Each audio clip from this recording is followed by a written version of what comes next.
tous et j'espère que vous allez bien, j'espère que vous avez apprécié la vidéo d'hier. On va faire un top crypto dément plutôt demain, puisque vous avez été très nombreux à me solliciter Iri, Jasmine, Ubisoft et bien plus encore, donc je le ferai plutôt demain, je le préparais cet après-midi. On va faire une courte vidéo aujourd'hui, on va parler donc Bitcoin, acceptation, accélération, réintégration, grand point d'interrogation et quelques news extrêmement intéressantes, et notamment Gary Gensler. J'aimerais qu'on en reparle, c'est un membre du Discord qui me l'a partagé, on commence maintenant. Avant de commencer, je vous invite toujours à rejoindre le Discord des rois du marché. Vous trouverez le lien dans la description à l'intérieur une documentation qui s'appelle la stratégie des 4 rois. N'hésitez pas à l'utiliser, vous en imprégner, vous en inspirer pour vous aussi trouver votre propre style d'investissement. Que ce soit sur le court, moyen, long terme, voire très long terme, marché traditionnel, crypto-actif, ça fonctionne tout aussi bien.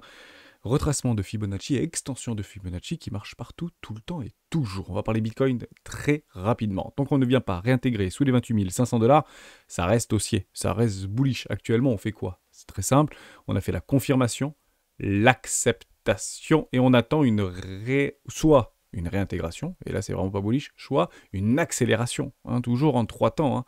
Donc oui, ça fait toujours un petit peu travailler les émotions, il y a quelques pics de liquidation, on parle de 200 millions de dollars juste depuis hier, 200 millions de dollars de liquidation, 150 millions de longues, 50 millions de shorts ici, par rapport à la petite bougie qui ne vient pas s'échouer, s'affranchir par rapport au précédent plus haut. Dès lors, la divergence baissière est toujours effective, puisqu'on annulera cette divergence baissière qu'on a énumérée hier, si on vient s'affranchir du précédent plus haut, les 31 000 $, et tant que ce n'est pas fait, on peut aller viser plus bas. Bien évidemment, on peut aller viser un petit peu de liquidation et potentiellement les 25 000 $. Mais dès lors, il faudra qu'on vienne réintégrer. Si on vient réintégrer, honnêtement, c'est pas bullish. Donc je pense que l'objectif, ce sera d'aller chercher les 25 000 $. On en avait déjà parlé fin de semaine dernière. C'est clairement un objectif cible, un objectif clé. Et comme tout le monde le voit et tout le monde l'encadre, soit on n'ira pas vraiment sur les 25 000 $, on s'arrêtera un peu avant, pour le coup, pour repartir extrêmement fort, pour aller faire des 5 étendus ou des choses comme ça. Soit malheureusement, on ira bien en dessous. Et c'est pour ça que je vous dis, n'ayez jamais raison trop tôt et je rachèterai du Bitcoin personnellement beaucoup moins cher. C'est clairement la vidéo de début de semaine vis-à-vis de cela. Après, on a quelques bloqueurs, dynamique ici, Kingjun, Tenken, on est en train de travailler dessus, on clôture dessus, on réintègre et on essaye de repartir en dessous. La bougie n'est pas clôturée, on attendra, on sera extrêmement patient. On est dans l'absurdité de surachat ici depuis quelques jours maintenant. Il va bien falloir finir par un petit peu se dégrader, un petit peu respirer et laisser respirer ce marché. Et vous avez des déséquilibres de marché, comme les gaps qu'on a énumérés hier, qui se trouvent aux alentours des 28 000 $, me semble-t-il, et 20 000 $, jusqu'à preuve du contraire. Voilà, pas plus de choses à dire sur Bitcoin. Pour moi, on est toujours en train de ranger ici. On est toujours dans le coup de la confirmation et de la latéralisation, en tout cas l'acceptation, et on attendra donc soit une résolution haussière, soit une réintégration qui ne sera pas vraiment bullish. C'est vraiment ça qu'il faut comprendre. Donc on évite de trop forcer sur les leviers avec des leviers trop importants, puisque on devrait aller plus haut. Pourquoi on ne l'a pas fait hier? Pourquoi on réintègre maintenant? Posez-vous cette question-là. Beaucoup trop d'acheteurs surmotivés sur ce marché, on le voit très bien sur l'order flow, une gros pic de liquidation ici, les top traders continuent à déboucler leur position alors que l'ensemble des comptes, donc plutôt le retail, commence à long ce marché très probablement, on voit ce ratio long-short, donc c'est plutôt du retail qui repartent, chaque dip toujours les derniers arrivés, premiers sortis, faites très attention par rapport à ça, on retombe très rapidement dans un funding dit négatif ici, mais il n'y a pas de soutien vis-à-vis du CVD sur le spot, donc je pense qu'on peut continuer un petit peu à latéraliser. J'avais un prix fixe pour fin de mois là sur les 28 000 $, 28 500 $. Je pense pas qu'on ira beaucoup en dessous. Vous avez ici encore une fois un support dynamique juste sur les 28 000 $ par rapport au premier raid de tout précédent mouvement. Bon, très franchement, on peut perdre 10%, c'est pas très très grave. Et on l'avait observé aussi, c'était très important, ça a beaucoup été partagé dans le Discord, par rapport au levier qui a été mis sur les sur les assets, mais hors Bitcoin et hors Ethereum. On le voit très très bien ici en fait, vous avez une explosion et une accélération au niveau des impôts d'intérêt, alors que sur le Bitcoin et sur le global, on est plutôt latéralisant, c'est plutôt plat, même peut-être un tout petit peu déclinant au niveau de Bitcoin et d'Ethereum, et vous avez en fait beaucoup de personnes qui ont long très fortement avec des leviers relativement importants, alors autant de long que de short, mais au niveau des altcoins. Et généralement, on vient nettoyer tout le monde. Et c'est exactement ce qui est en train de se passer. Je pense qu'on a pris des sacrés tatanes, en réalité, sur nos cryptos préférés. Waouh, moi, je ne l'avais même pas regardé ce matin, mais voilà, moins 8%, moins 10%, moins 9%. On peut le regarder très rapidement si vous voulez. On reprendra un petit peu plus dans le détail demain. Il n'y a aucun problème avec ça. Mais c'est normal, il y a trop de leviers, voilà, moins 7, moins 7, moins 7, alors que Bitcoin ou Ethereum perdent un peu moins, mais c'est pas grave du tout, on nettoie juste des longues qui sont en levier x100, x50, x30 sur des altcoins, très peu liquides, il faut vraiment le souligner comme suit, c'est pareil, voilà, petit dégrèvement ici, bon, c'est pas très grave. On vient chercher tous les lots et puis derrière, on pourra repartir beaucoup plus proprement et beaucoup plus sainement, moins 10% actuellement sur AVAX. Bon, voilà, on va chercher les résistances. Les résistances fonctionnent plutôt bien. Et puis on est en train de rejeter. En parlant de résistance, on est sur une énorme résistance actuellement sur le S&P 500. Donc est-ce que ici ça peut être intéressant ou pas de tout vendre? Prenez des profits lorsqu'ils se présentent. Oui, ça n'a jamais été mauvais de prendre des profits sous résistance. Hein.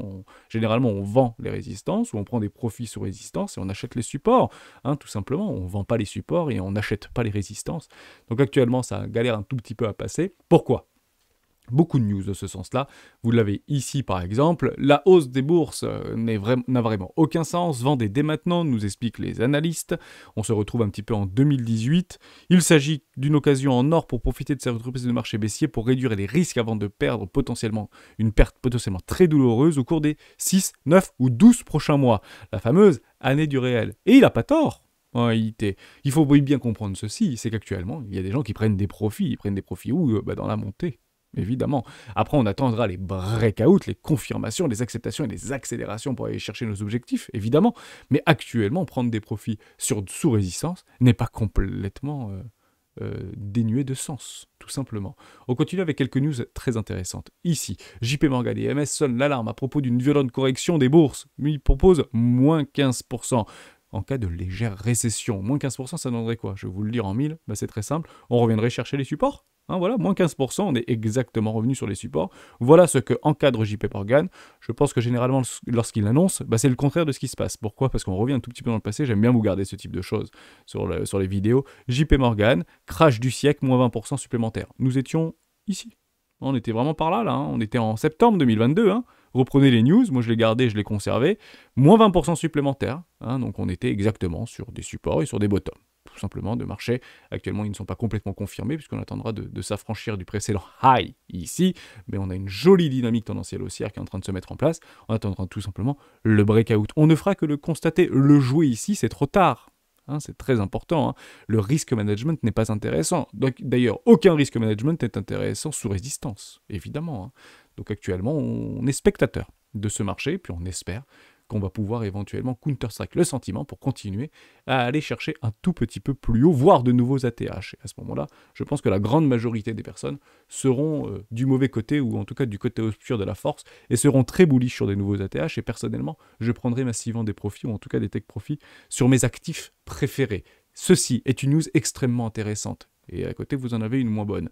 Le congrès US tire à boulet rouge sur Gensler, sec à propos des crypto-monnaies. Je vous laisserai le lire, ça a beaucoup tourné sur le Discord, c'est en train de tourner sur Twitter, etc. 4 heures d'audition hier devant le congrès, notamment face à des républicains, puisque le congrès est plutôt et majoritairement républicain, une très courte majorité, et il s'est fait dégommer. Quand on posait des questions par rapport à l'affaire FTX et Coinbase, Gensler a refusé d'en discuter dans les détails de son enquête sur l'effondrement des FTX, etc. Il est jusqu'au cou. FTX, il déjeunait tous les midis avec Sam Bankman-Fried. Donc à un moment donné, il faut prendre des responsabilités. Responsable mais pas coupable, comme on dit, si vous vous rappelez d'un illustre ministre français dans les années 90. En somme, les USA agissent comme un empire vieillissant face aux crypto-monnaies. Je pense que c'est encore une fois extrêmement clivé, extrêmement polarisé entre les républicains plutôt crypto-friendly, et les démocrates moins crypto-friendly. Gensler sautera peut-être avant la fin de son mandat, ou en tout cas avant la fin du mandat de Biden, puisque ce sera en fait une promesse électorale, évidemment. Donc si Gensler il reste dans son délire, il virera 1 an avant les élections présidentielles. Faites très attention, parce que les élections présidentielles américaines, c'est en novembre 2024. Novembre 2023, c'est dans très peu de temps. Hein, donc généralement, on fait le ménage 1 an avant les élections. Il faut le comprendre comme ça, on rentre très fortement en élection. Alors en France ou en Europe, on peut parler de 6 mois à peu près. Aux États-Unis, c'est vraiment une bonne année avant. Hein, d'accord? Et généralement, on fait le ménage 1 an avant. Donc je donne ça et je lance ça en l'air. Je pense que Gary Gensler ne sera plus là d'ici novembre 2023. Voilà, c'est juste une opinion, hein, c'est mon avis très personnel, mais ça permettra encore une fois d'avoir de très bonnes news vis-à-vis, que ce soit démocrate ou républicain, pour vraiment accélérer et accompagner un mouvement presque euphorique, je pense, sur les marchés crypto, et notamment aux États-Unis. Donc c'est normal hein, qu'on ait ce type de choses, et c'est normal qu'ils viennent donner des comptes. Quelque chose de très important aussi, c'est ceci. Voilà. Et ça me counter un petit peu. Ça me met un petit peu en difficulté. Parce que je vous l'avais dit, il y a peut-être 2-3 semaines de cela, je vous avais dit que pour, entre guillemets, éviter une récession ou éviter un effondrement, il faut des injections extrêmement faciles de la dépense publique. En France, le quoi qu'il en coûte, aux États-Unis, le grand plan Biden, etc. Et là, face à l'envolée de la dette aux États-Unis, les républicains exigent un gel partiel des dépenses du gouvernement, donc du gouvernement Biden. Et en fait, c'est juste, c'est tout le temps comme ça, en réalité, par rapport à l'augmentation du plafond de la dette. Donc, les républicains vont demander des choses, c'est un petit peu... c'est une négociation, si vous voulez. C'est une négo. Bah oui, ok, on relève le plafond de la dette, mais d'un autre côté, toi, tu évites de trop dépenser d'argent. Et ça, en fait, ça cristallise un petit peu la société, ça cristallise la consommation. Et avec des taux aussi hauts aux États-Unis qui commencent à se faire ressentir dans l'économie réelle, et ben, c'est pas une bonne nouvelle pour les actifs financiers, c'est pas une bonne nouvelle pour les entreprises, c'est pas une bonne nouvelle pour les Américains, et c'est pas une bonne nouvelle pour nos cryptoactifs préférés. Soyez-en certains. Donc, on verra un petit peu comment ça évolue, mais généralement, ça passe. Il faut le comprendre qu'il va probablement lâcher Biden. Donc, au lieu de, je dis une bêtise, au lieu de donner 1000 milliards, et ben en fait, il va peut-être obtenir 300 ou 400 milliards.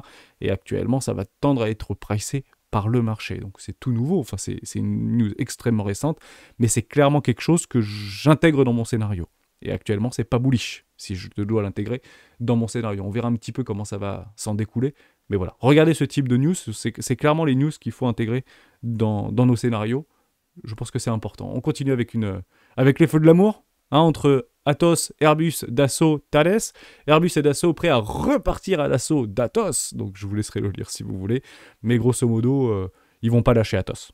Voilà, donc actuellement Atos est sur ses bottoms de marché. On est en train de travailler les bottoms de marché sur Atos. Moi je suis positionné à l'intérieur d'Atos. J'avais fait un investissement de relativement récemment. Au niveau d'Atos, on peut le regarder ensemble très rapidement. Voilà, hop, juste ici, magnifique, investissement 2. Donc on est en train de tenter de poser des bottoms de marché. Si vous n'y êtes pas, vous attendrez bien sûr la confirmation avec une magnifique structure en W mensuel ici. N'ayez jamais peur de racheter plus cher, mais actuellement on essaye et on tente de faire quelque chose, bien sûr, au niveau d'un canal ascendant. Généralement, le breakout peut être baissier. Je doute que ce soit baissier, je pense qu'on est en dessous des plus bas historiques vis-à-vis de Atos. Et on ne laissera pas tomber cette boîte. Donc s'il y a bien un seul truc où je pourrais acheter la mort, c'est bien des entreprises qui sont considérées comme le garant de la sécurité nationale. Vous regardez aux États-Unis, c'est à peu près la même chose. Si vous reprenez quelques boîtes dans les années 2000, années 2010, vis-à-vis de la crypte des subprimes, par rapport à des entreprises tech, qui étaient très malmenées, elles ont fait de nouveaux sommets quelques années plus tard. Donc je peux probablement dire aujourd'hui que si Atos, au niveau de la gouvernance, au niveau de la direction, au niveau des contrats, au niveau de tout ça, ils arrivent réellement à relever la tête de l'eau, ça peut partir aux nouveaux ATH dans les 5-6 prochaines années. Donc ce sera après 2025, personnellement pour moi, d'ici 2028, voilà, pour être, voilà, ça peut à peu près ça. D'ici 2028, on peut éventuellement essayer d'encadrer, c'est très prématuré, ma nouvelle ATH. Pour Atos, si tout se passe bien, bien évidemment, c'est toujours la même chose, mais actuellement, c'est plutôt positif, ce qu'on est en train de voir, parce qu'il lâche pas, en réalité. D'une news à l'autre, on voit, voilà, finalement, Airbus se retire, Thales ne veut pas, et puis là, Airbus et Dassault reviennent à la charge, etc. Donc ça, il faut juste tout simplement laisser le marché faire à peu près ce qu'il a à faire et de se positionner là où, en fait, où personne ne veut y mettre les pieds. Bien évidemment, c'est important. Atos est sorti du CAC 40, donc ça a été débouclé au niveau des ETF, etc., au niveau des fonds, si vous voulez, indiciels. C'est sorti. Le jour où ça remonte, il va falloir racheter de l'action Atos et à grand saut, comme on dit. Et actuellement, ce n'est pas le cas, donc on ne connaît pas l'avenir, bien évidemment. Deux petites news aussi très intéressantes. Je vous invite très franchement à le faire. Ce sont des évolutions qui sont très bénéfiques pour l'ensemble du secteur cryptographique et notamment européen. Swissborg Proof of Liabilities. Donc en fait, c'est une évolution de la preuve de réserve. Je ne vais pas rentrer dans l'hyper détail, vous avez toutes les informations. Ils ont fait un super papier et je pense qu'ils ont fait un super travail derrière. Clairement, c'est ce qu'on attend, je pense, dans un accompagnement d'une adoption de masse.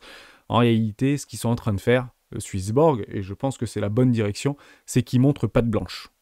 Systématiquement, dans tout ce qu'ils font, patte blanche, patte blanche, patte blanche. Alors oui, certains pourront me dire dans les commentaires, mais juste essayez d'argumenter fort, parce que j'ai beaucoup de personnes, quand je parle de Swissborg ou d'autres partenaires ou de Bybit, on m'explique qu'il y a des gros red flags, etc. Oui, mais il ne faut pas le dire, il faut l'expliquer. Et je suis même prêt à les vérifier, et puis même à vous remonter dans les commentaires, si vous voulez, pour bien faire comprendre et montrer et expliquer à la communauté qu'il y a des choses qu'on doit voir. Je ne les vois pas forcément touche. Je suis exposé, j'ai engagé, j'ai participé à la Serie A, donc je ne suis pas objectif lorsque je parle de Swissborg, que je parle d'un partenaire. Mais c'est humain, ok. Par contre, si vous avez des red flags ou des choses comme ça, que vous le savez, et que vous pensez que ça passe un petit peu sous les radars, mettez-le en commentaire, plus que de dire « moi j'y vais pas, j'y mets pas les pieds, c'est des voleurs, je sais pas quoi, red flag ». Regarde les red flags. Ben non, je ne connais pas. J'ai cherché et quand j'ai des commentaires comme ça, je les trouve pas. Donc essayez vraiment d'argumenter. Je prends tous les commentaires et je prends plaisir à répondre à tous les commentaires, qu'ils soient plus ou moins cinglants et qu'ils soient plus ou moins bienveillants. Et la grande majorité est bienveillant et je vous en remercie bien évidemment pour ça. Donc ils expliquent un petit peu tout leur processus et faites-le. Tout simplement, ça prendra quelques secondes si vous êtes sur Swissborg, donc personnellement je vais le faire, vérifier mon solde. Je le ferai et ça permettrait tout simplement d'avoir une espèce de visibilité. Plus on est à le faire et plus en réalité ce sera viable, si vous voulez. Si on est 3 à le faire, ça sert strictement à rien. Il faut qu'on soit extrêmement nombreux à le faire pour qu'il y ait de la data, pour qu'il y ait de la donnée derrière et pour qu'on puisse en tirer les meilleures conclusions. Je rappelle que Swissborg, me semble-t-il, est un des rares échangeurs, un petit peu comme Bitpanda, etc., à avoir des comptes ségrégés. Ça veut dire que le solde des utilisateurs est ségrégué. Ça n'est pas du tout mélangé par rapport aux dépenses opérationnelles de l'échangeur en lui-même. C'est très important de le dire. C'est clairement ce qui n'existait pas chez FTX. C'est clairement ce qui pourrait ne pas exister chez Binance. C'est clairement ce qui pourrait ne pas exister chez etc., etc., etc. Je pense que voilà, le mot d'ordre par rapport à cette initiative vis-à-vis de Swissborg, c'est quoi qu'il fasse, il monte pas le blanche. Et je pense que c'est réellement la bonne direction. Voilà, c'est mon avis, c'est très personnel bien évidemment. Une très bonne nouvelle aussi pour Bitpanda, très bonne nouvelle. Ça dépend pour qui. Il lance les leverages. Dès lors, je suis exposé dans Bitpanda, j'ai du token de Bitpanda, je vais renforcer ma position dans le token Bitpanda. Pourquoi ? Parce que ceci est une machine à cash. Faire des leviers et proposer du leverage, alors actuellement c'est que sur 10 actifs, j'ai vu ça, c'était une dizaine d'actifs je crois, voilà. Plus de 10 positions à effet de levier, donc c'est très peu, il faut regarder lesquels. Il y a du Bitcoin, il y a du Cardano, il y a quelques cryptos, etc.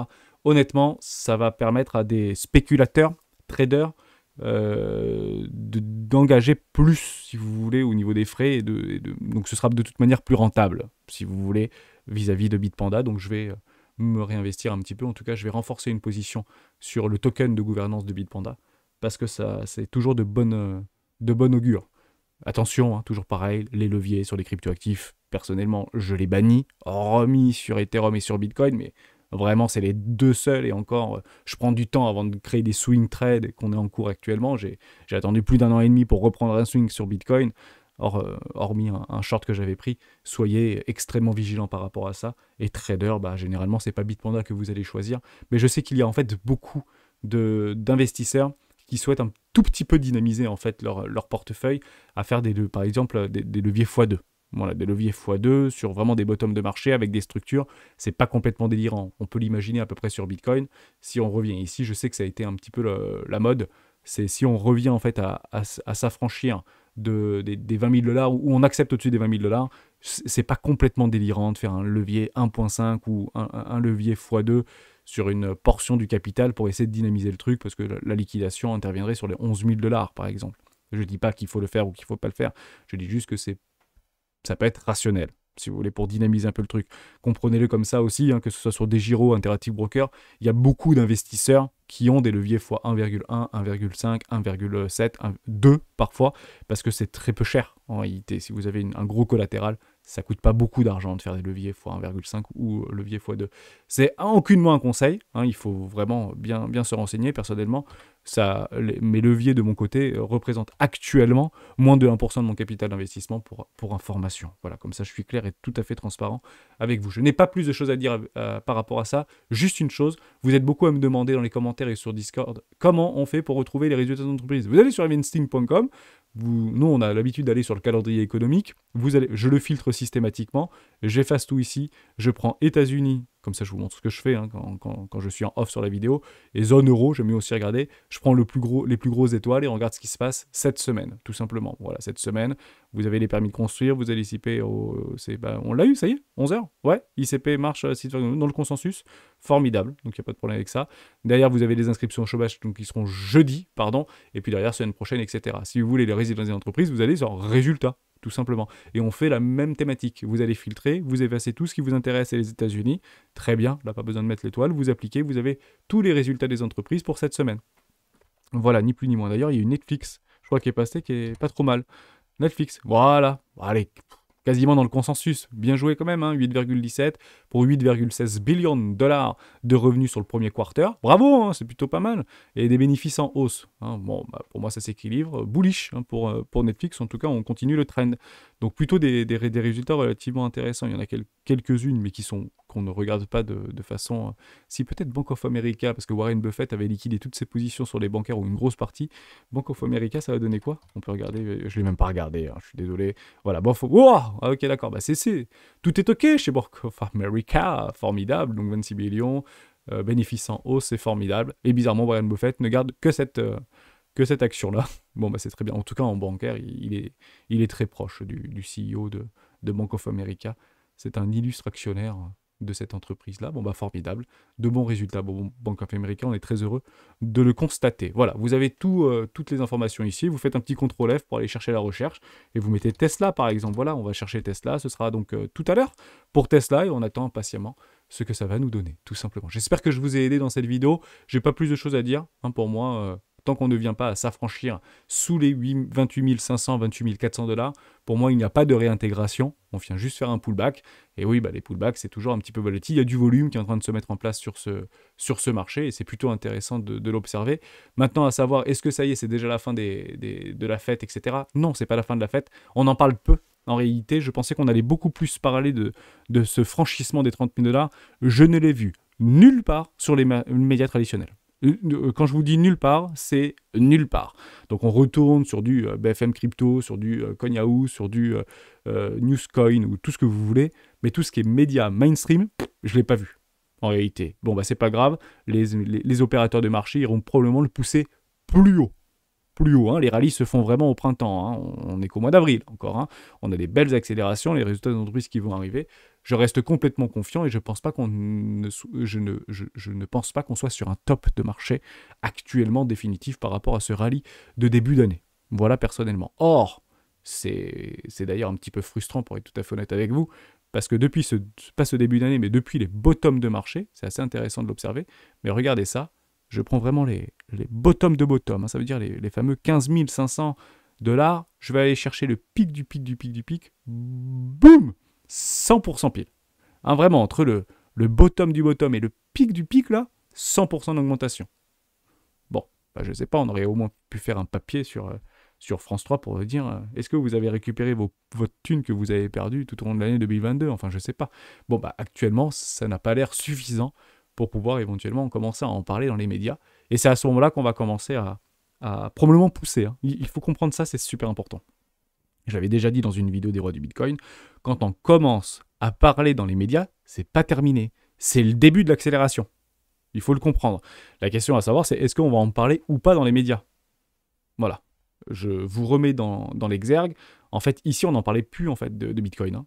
Ok, quand on était dans cette magnifique correction haussière, hein, c'est à peu près ce qu'on avait vécu en 2019, on pensait qu'on allait encore en parler dans les médias. Pas du tout. On n'en parlait pas, on en parlait très peu, et j'aurais pensé qu'on en aurait peut-être parlé, mais ce n'est probablement pas différent, et peut-être qu'on fera exactement la même chose de ce qu'on a vécu précédemment.